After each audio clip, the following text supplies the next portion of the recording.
Livre Audio est un podcast indépendant qui vous propose chaque semaine un minimum de 2 récits, romans, nouvelles, contes ou histoires courtes, pour vous évader, redécouvrir de grands classiques ou de nouveaux auteurs. Si vous aimez ce podcast, merci de le soutenir en vous y abonnant, en le notant ou en le commentant sur la plateforme sur laquelle vous l'écoutez.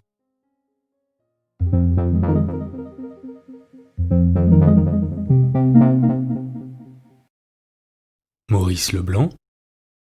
L'arrestation d'Arsène Lupin. L'étrange voyage. Il avait si bien commencé cependant. Pour ma part, je n'en fis jamais qui s'annonça sous de plus heureux auspices.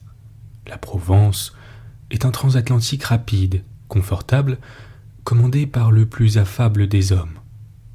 La société la plus choisie s'y trouvait réunie. Des relations se formaient, des divertissements s'organisaient. Nous avions cette impression exquise d'être séparés du monde, réduits à nous-mêmes comme sur une île inconnue, obligés par conséquent de nous rapprocher les uns des autres. Et nous nous rapprochions.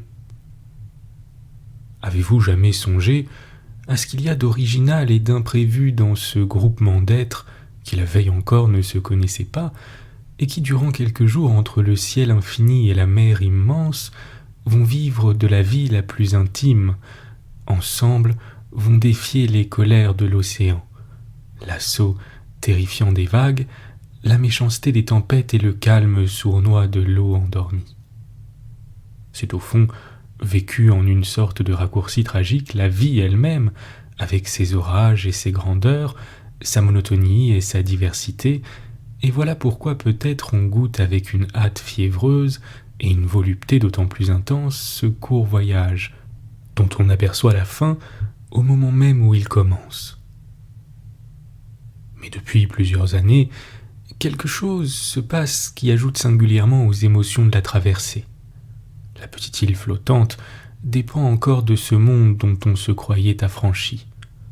Un lien subsiste qui ne se dénoue que peu à peu en plein océan, et peu à peu, en plein océan, se renoue. Le télégraphe sans fil. Appel d'un autre univers d'où l'on recevrait des nouvelles de la façon la plus mystérieuse qui soit. L'imagination n'a plus la ressource d'évoquer des fils de fer au creux desquels glisse l'invisible message. Le mystère est plus insondable encore, plus poétique aussi, et c'est aux ailes du vent qu'il faut recourir pour expliquer ce nouveau miracle. Ainsi, les premières heures, nous sentîmes-nous suivis, escortés, précédés même par cette voix lointaine qui de temps en temps chuchotait à l'un de nous quelques paroles de là-bas. 10 autres, 20 autres, nous envoient à travers l'espace leurs adieux attristés ou souriants. Or le second jour, à 500 milles des côtes françaises, par une après-midi orageuse, le télégraphe sans fil nous transmettait une dépêche dont voici la teneur. Arsène Lupin à votre bord, première classe, cheveux blonds, blessure avant-bras droit, voyage seul, sous le nom de R. À ce moment précis, un coup de tonnerre violent éclata dans le ciel sombre. Les ondes électriques furent interrompues. Le reste de la dépêche ne nous parvint pas. Du nom sous lequel se cachait Arsène Lupin, on ne sut que l'initiale. Il se fût agi de toute autre nouvelle, je ne doute point que le secret en eût été scrupuleusement gardé par les employés du poste télégraphique, ainsi que par le commissaire de bord et par le commandant. Mais il est de ces événements qui semblent forcer la discrétion la plus rigoureuse. Le jour même, sans qu'on pût nous dire comment la chose avait été ébruitée, nous savions tous que le fameux Arsène Lupin se cachait parmi nous. Arsène Lupin parmi nous, l'insaisissable cambrioleur dont on racontait les prouesses dans tous les journaux depuis des mois, l'énigmatique personnage avec qui le vieux Ganimard, notre meilleur policier, avait engagé ce duel à mort dont les péripéties se déroulaient de façon si pittoresque.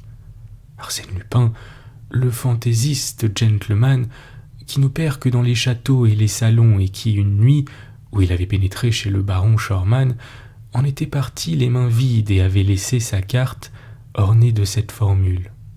Arsène Lupin, gentleman cambrioleur, reviendra quand les meubles seront authentiques.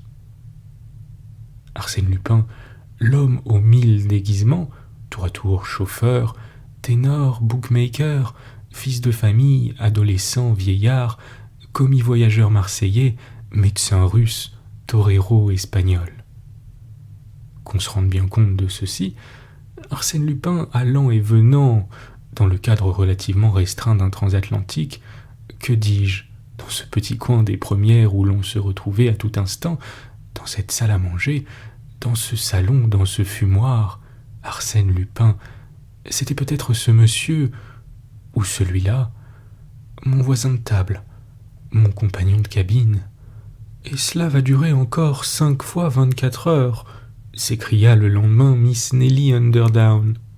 Mais c'est intolérable, j'espère bien qu'on va l'arrêter. Et s'adressant à moi, voyons, vous, monsieur d'Andrézy, qui êtes déjà au mieux avec le commandant, vous ne savez rien ? J'aurais bien voulu savoir quelque chose pour plaire à Miss Nelly. C'était une de ces magnifiques créatures qui, partout où elles sont, occupent aussitôt la place la plus en vue. Leur beauté, autant que leur fortune, éblouit. Elles ont une cour, des fervents, des enthousiastes. Élevée à Paris par une mère française, elle rejoignit son père, le richissime Underdown de Chicago. Une de ses amies, Lady Gerland, l'accompagnait. Dès la première heure, j'avais posé ma candidature de flirt. Mais dans l'intimité rapide du voyage, tout de suite son charme m'avait troublé, et je me sentais un peu trop ému pour un flirt quand ses grands yeux noirs rencontraient les miens. Cependant, elle accueillait mes hommages avec une certaine faveur. Elle daignait rire de mes bons mots et s'intéressait à mes anecdotes. Une vague sympathie semblait répondre à l'empressement que je lui témoignais. Un seul rival peut-être m'eût inquiété, un assez beau garçon, élégant, réservé, dont elle paraissait quelquefois préférer l'humeur taciturne à mes façons plus en dehors de Parisien. Il faisait justement partie du groupe d'admirateurs qui entourait Miss Nelly lorsqu'elle m'interrogea. Nous étions sur le pont, agréablement installés dans des rocking chairs. L'orage de la veille avait éclairci le ciel.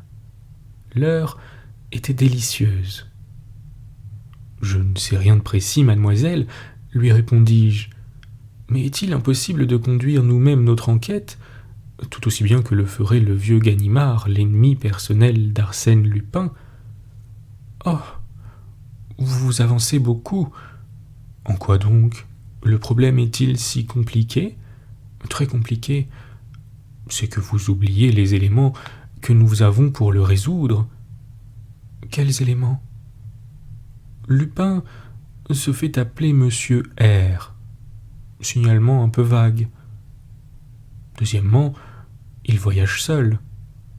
Si cette particularité vous suffit. Troisièmement, il est blond. Et alors ? Alors, nous n'avons plus qu'à consulter la liste des passagers et à procéder par élimination. J'avais cette liste dans ma poche, je la pris et la parcourus. Je note d'abord qu'il n'y a que 13 personnes que leur initiale désigne à notre attention. 13 seulement ? En première classe, oui.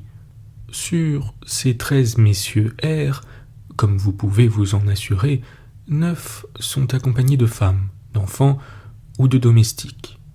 Restent 4 personnages isolés, le marquis de Raverdan, secrétaire d'ambassade, interrompit Miss Nelly, je le connais. Le major Rawson, c'est mon oncle, dit quelqu'un.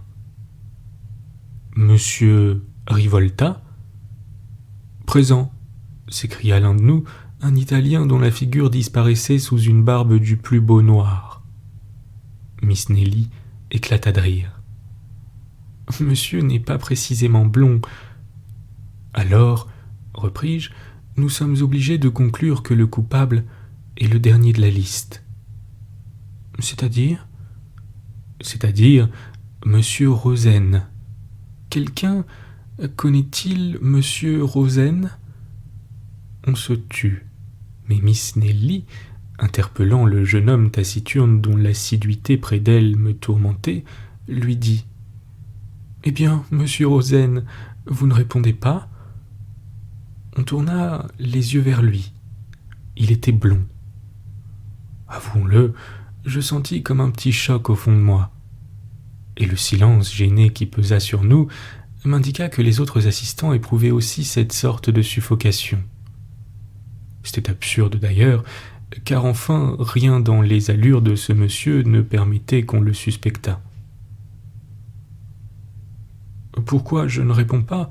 dit-il. « Mais parce que, vu mon nom, ma qualité de voyageur isolé et la couleur de mes cheveux, j'ai déjà procédé à une enquête analogue, et que je suis arrivé au même résultat. Je suis donc d'avis qu'on m'arrête. » Il avait un drôle d'air en prononçant ces paroles. Ses lèvres minces, comme deux traits inflexibles, s'amincirent encore et pâlirent. Des filets de sang strièrent ses yeux. Certes, il plaisantait, pourtant sa physionomie, son attitude nous impressionnèrent. Naïvement, Miss Nelly demanda « Mais vous n'avez pas de blessure ?»« Il est vrai, » dit-il, « la blessure manque. » D'un geste nerveux, il releva sa manchette et découvrit son bras. Mais aussitôt, une idée me frappa. Mes yeux croisèrent ceux de Miss Nelly. Il avait montré le bras gauche. Et ma foi, j'allais en faire nettement la remarque quand un incident détourna notre attention. Lady Gerland, l'amie de Miss Nelly, arrivait en courant. Elle était bouleversée. On s'empressa autour d'elle, et ce n'est qu'après bien des efforts qu'elle réussit à balbutier. « Mes bijoux, mes perles, on a tout pris. » Non, on n'avait pas tout pris, comme nous le sûmes par la suite, chose bien plus curieuse. On avait choisi.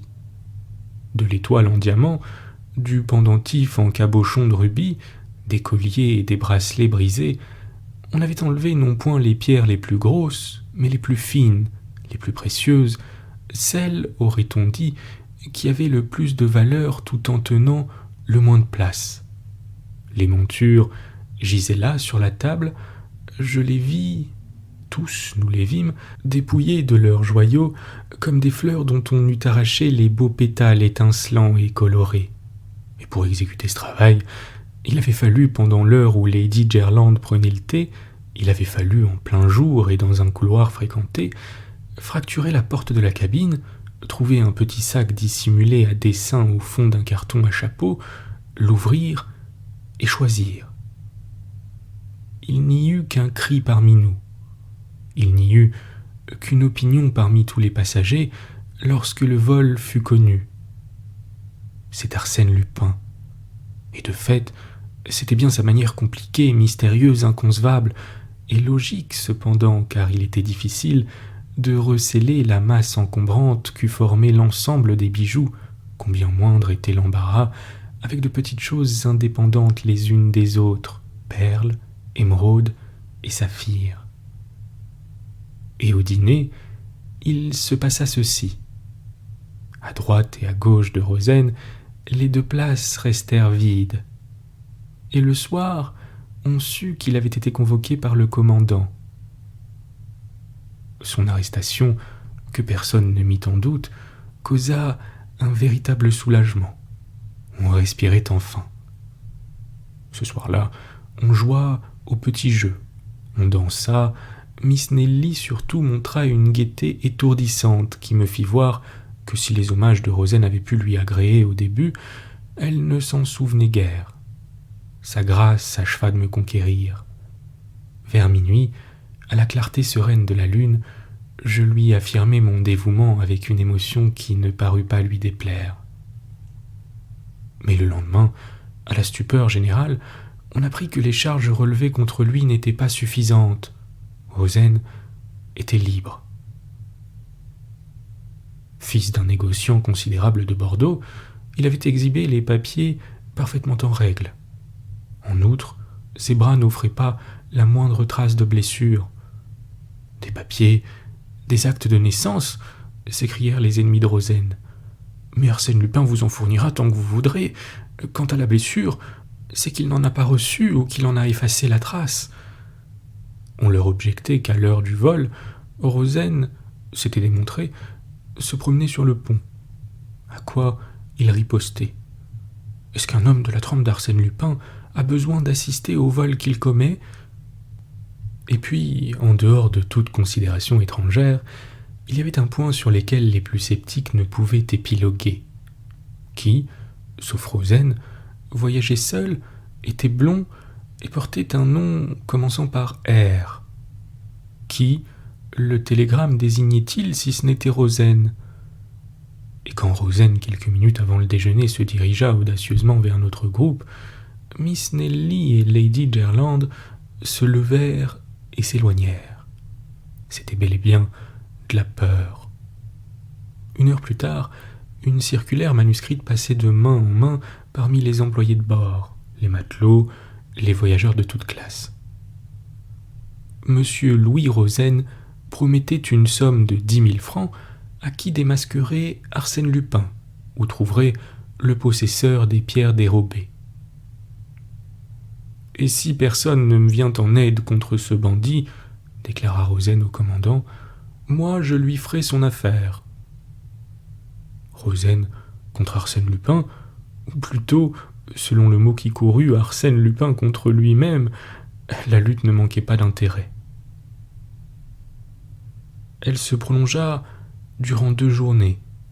On vit Rosen errer de droite et de gauche, se mêler au personnel, interroger, fureter. On aperçut son ombre la nuit qui rôdait. De son côté, le commandant déploya l'énergie la plus active. Du haut en bas, en tous les coins, la Provence fut fouillée. On perquisitionna dans toutes les cabines, sans exception, sous le prétexte fort juste que les objets étaient cachés dans n'importe quel endroit, sauf dans la cabine du coupable. « On finira bien par découvrir quelque chose, n'est-ce pas ?» me demandait Miss Nelly. « Tout sorcier qu'il soit, il ne peut faire que des diamants et des perles deviennent invisibles. »« Mais si, » lui répondais-je. « Ou alors il faudrait explorer la coiffe de nos chapeaux, la doublure de nos vestes et tout ce que nous portons sur nous. » En lui montrant mon Kodak, avec lequel je ne me lassais pas de la photographier dans les attitudes les plus diverses. Rien que dans un appareil pas plus grand que celui-ci, ne pensez-vous pas qu'il y aurait place pour toutes les pierres précieuses de Lady Jerland ? On affecte de prendre des vues et le tour est joué.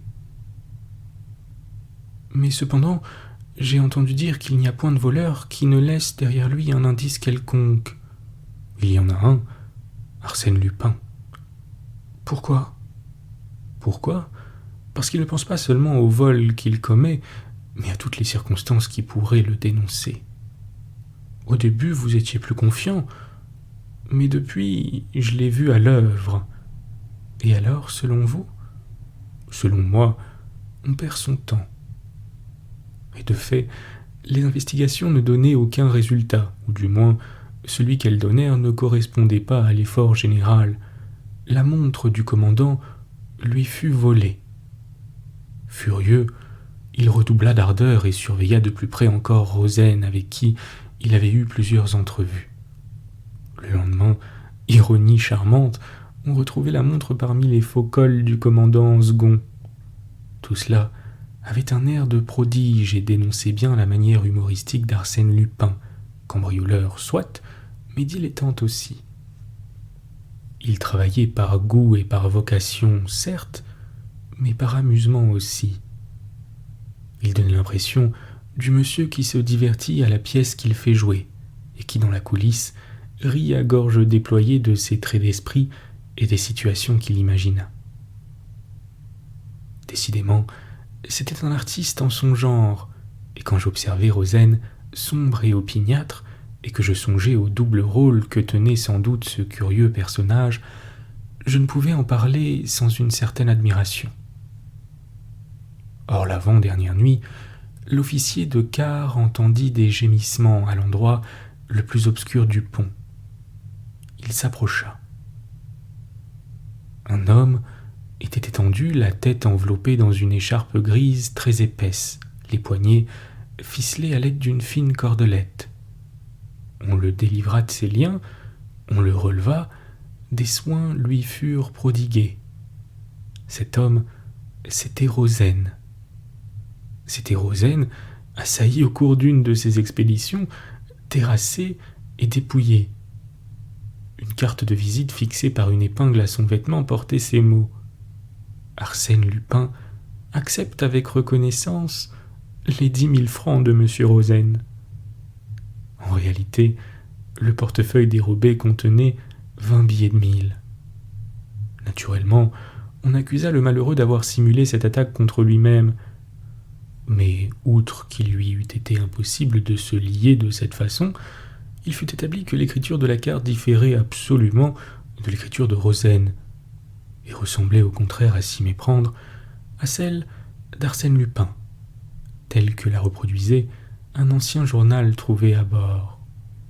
Ainsi donc, Rozaine n'était plus Arsène Lupin. Rozaine était Rozaine, fils d'un négociant de Bordeaux. Et la présence d'Arsène Lupin s'affirmait une fois de plus, et par quel acte redoutable. Ce fut la terreur. On n'osa plus rester seul dans sa cabine, et pas davantage s'aventurer seul aux endroits trop écartés. Prudemment, on se groupait entre gens sûrs les uns des autres. Et encore, une défiance instinctive divisait les plus intimes. C'est que la menace ne provenait pas d'un individu isolé, surveillé, et par là même moins dangereux. Arsène Lupin, maintenant, c'était tout le monde. Notre imagination surexcitée lui attribuait un pouvoir miraculeux et illimité. On le supposait capable de prendre les déguisements les plus inattendus, d'être tour à tour le respectable major Rawson ou le noble marquis de Raverdane, ou même, car on ne s'arrêtait plus à l'initiale accusatrice, ou même telle ou telle personne connue de tous, ayant femme, enfants et domestiques. Les premières dépêches n'apportèrent aucune nouvelle. Du moins, le commandant ne nous en fit point part, et un tel silence n'était pas pour nous rassurer. Aussi, le dernier jour parut-il interminable. On vivait dans l'attente anxieuse d'un malheur. Cette fois, ce ne serait plus un vol, ce ne serait plus une simple agression, ce serait le crime, le meurtre. On n'admettait pas qu'Arsène Lupin s'en tînt à ces 2 larcins insignifiants. Maître absolu du navire, les autorités réduites à l'impuissance, il n'avait qu'à vouloir, tout lui était permis, il disposait des biens et des existences. Heure délicieuse pour moi, je l'avoue, car elles me valurent la confiance de Miss Nelly. Impressionnée par tant d'événements, de nature déjà inquiète, elle chercha spontanément à mes côtés une protection, une sécurité que j'étais heureux de lui offrir. Au fond, je bénissais Arsène Lupin. N'était-ce pas lui qui nous rapprochait? N'était-ce pas grâce à lui que j'avais le droit de m'abandonner aux plus beaux rêves, rêves d'amour et rêves moins chimériques? Pourquoi ne pas le confesser? Les Andrézy sont de bonnes souches poitevines, mais leur blason est quelque peu dédoré, et il ne me paraît pas indigne d'un gentilhomme de songer à rendre à son nom le lustre perdu. Et ces rêves, je les sentais, n'offusquaient point Nelly. Ses yeux souriants m'autorisaient à les faire. La douceur de sa voix me disait d'espérer. Et jusqu'au dernier moment, accoudés au bastingage, nous restâmes l'un près de l'autre, tandis que la ligne des côtes américaines voguait au-devant de nous. On avait interrompu les perquisitions. On attendait. Depuis les premières jusqu'à l'entrepont où grouillaient les émigrants, on attendait la minute suprême où s'expliquerait enfin l'insoluble énigme. Qui était Arsène Lupin? Sous quel nom, sous quel masque se cachait le fameux Arsène Lupin? Et cette minute suprême arriva. Dussé-je vivre 100 ans, je n'en oublierai pas le plus infime détail. Comme vous êtes pâle, Miss Nelly, dis-je à ma compagne qui s'appuyait à mon bras toute défaillante. Et vous, me répondit-elle, vous êtes si changée. Songez donc, cette minute est passionnante et je suis si heureux de la vivre auprès de vous, Miss Nelly. Il me semble que votre souvenir s'attardera quelquefois. Elle n'écoutait pas, haletante et fiévreuse.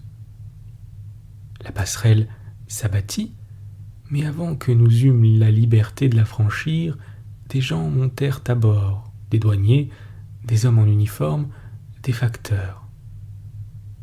Miss Nelly balbutia.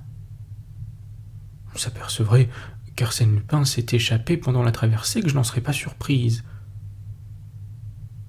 Il a peut-être préféré la mort au déshonneur et plongé dans l'Atlantique plutôt que d'être arrêté.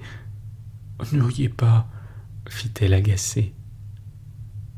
Soudain, je tressaillis et comme elle me questionnait, je lui dis « Vous voyez ce vieux petit homme debout à l'extrémité de la passerelle, avec un parapluie et une redingote vert olive? C'est Ganimard. » Ganimard? Oui, le célèbre policier, celui qui a juré qu'Arsène Lupin serait arrêté de sa propre main. Je comprends que l'on n'ait pas eu de renseignements de ce côté de l'océan. Ganimard était là, et il aime bien que personne ne s'occupe de ses petites affaires. Alors, Arsène Lupin est sûr d'être pris? Qui sait? Ganimard ne l'a jamais vu, paraît-il, que grimé et déguisé, à moins qu'il ne connaisse son nom d'emprunt. « Ah !» dit-elle avec cette curiosité un peu cruelle de la femme. « Si je pouvais assister à l'arrestation, patientons. Certainement, Arsène Lupin a déjà remarqué la présence de son ennemi. Il préférera sortir parmi les derniers quand l'œil du vieux sera fatigué. » Le débarquement commença. Appuyé sur son parapluie, l'air indifférent, Ganimard ne semblait pas prêter attention à la foule qui se pressait entre les deux balustrades. Je notai qu'un officier du bord, posté derrière lui, le renseignait de temps à autre. Le marquis de Raverdan, le major Rosson, l'italien Rivolta défilèrent et d'autres et beaucoup d'autres, et j'aperçus Rosen qui s'approchait. Pauvre Rosen, il ne paraissait pas remis de ses mésaventures. « C'est peut-être lui tout de même, » me dit Miss Nelly. « Qu'en pensez-vous » ? « Je pense qu'il serait fort intéressant d'avoir sur une même photographie Ganimard et Rosen. Prenez donc mon appareil, je suis si chargé. » Je le lui donnai, mais trop tard pour qu'elle s'en servît. Rosen passait. L'officier se pencha à l'oreille de Ganimard. Celui-ci haussa légèrement les épaules et Rosen passa. Mais alors, mon Dieu, qui était Arsène Lupin? Oui, fit-elle à haute voix. Qui est-ce? Il n'y avait plus qu'une vingtaine de personnes. Elle les observait tour à tour, avec la crainte confuse qu'il ne fût pas lui au nombre de ces 20 personnes. Je lui dis « Nous ne pouvons attendre plus longtemps. » Elle s'avança, je la suivis, mais nous n'avions pas fait 10 pas que Ganimard nous barra le passage. « Eh bien quoi ?» m'écriai-je. « Un instant, monsieur, qui vous presse ? J'accompagne mademoiselle. » « Un instant, » répéta-t-il d'une voix plus impérieuse. Il me dévisagea profondément, puis il me dit les yeux dans les yeux. « Arsène Lupin, n'est-ce pas ?» Je me mis à rire. « Non, Bernard d'Andrézy, tout simplement. »« Bernard d'Andrézy est mort il y a 3 ans en Macédoine. » Si Bernard d'Andrézy était mort, je ne serais plus de ce monde, et ce n'est pas le cas. Voici mes papiers. Ce sont les siens. Comment les avez-vous? C'est ce que j'aurai le plaisir de vous expliquer. Mais vous êtes fou. Arsène Lupin s'est embarqué sous le nom de R. Oui, encore un truc de vous. une fausse piste sur laquelle vous les avez lancés là-bas. Vous êtes d'une jolie farce, mon gaillard. Mais cette fois, la chance a tourné. Voyons, Lupin, montrez-vous beau joueur. » J'hésitai une seconde. D'un coup sec, il me frappa sur l'avant-bras droit. Je poussai un cri de douleur. Il avait frappé sur la blessure encore mal fermée que signalait le télégramme. Allons, il fallait se résigner. Je me tournai vers Miss Nelly. Elle écoutait, livide, chancelante. Son regard rencontra le mien, puis s'abaissa sur le Kodak que je lui avais remis. Elle fit un geste brusque, et j'eus la certitude qu'elle comprenait tout à coup. Oui, c'était là, entre les parois étroites de chagrin noir, au creux du petit objet que j'avais eu la précaution de déposer entre ses mains, avant que Ganimard ne m'arrêtât, c'était bien là que se trouvaient les 20 000 francs de Rosaine, les perles et les diamants de Lady Gerlande. Ah, je le jure, dans ce moment solennel, alors que Ganimard et 2 de ses acolytes m'entouraient, tout me fut indifférent. Mon arrestation, l'hostilité des gens, tout. Or, ceci. La résolution qu'allait prendre Miss Nelly au sujet de ce que je lui avais confié. Que l'on eût contre moi cette preuve matérielle et décisive, je ne songeais même pas à le redouter. Mais cette preuve, Miss Nelly ne se déciderait-elle pas à la fournir? Serais-je trahi par elle? Perdu par elle? Agirait-elle en ennemi qui ne pardonne pas, ou bien en femme qui se souvient et dont le mépris s'adoucit d'un peu d'indulgence, d'un peu de sympathie involontaire? Elle passa devant moi, je la saluai très bas, sans un mot. Mêlée aux autres voyageurs, elle se dirigea vers la passerelle, mon Kodak à la main. Sans doute, pensai-je, elle n'ose pas, en public. C'est dans 1 heure, dans un instant, qu'elle le donnera. Mais, arrivée au milieu de la passerelle par un mouvement de maladresse simulée, elle le laissa tomber dans l'eau, entre le mur du quai et le flanc du navire. Puis je la vis s'éloigner. Sa jolie silhouette se perdit dans la foule, m'apparut de nouveau et disparut. C'était fini. Fini pour jamais. Un instant, je restai immobile, triste à la fois et pénétré d'un doux attendrissement, puis je soupirai au grand étonnement de Ganimard. Dommage, tout de même, de ne pas être un honnête homme. C'est ainsi qu'un soir d'hiver, Arsène Lupin me raconta l'histoire de son arrestation. Le hasard d'incidents dont j'écrirai quelque jour le récit avait noué entre nous des liens, dirais-je, d'amitié. Oui, j'ose croire qu'Arsène Lupin m'honore de quelque amitié, et que c'est par amitié qu'il arrive parfois chez moi à l'improviste, apportant dans le silence de mon cabinet de travail sa gaieté juvénile, le rayonnement de sa vie ardente, sa belle humeur d'homme pour qui la destinée n'a que faveur et sourire. Son portrait, comment pourrais-je le faire? 20 fois j'ai vu Arsène Lupin, et 20 fois c'est un être différent qui m'est apparu.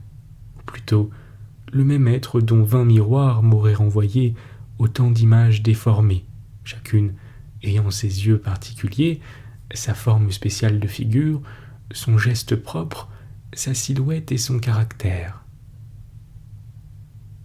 Moi-même, me dit-il, je ne sais plus bien qui je suis. Dans une glace, je ne me reconnais plus.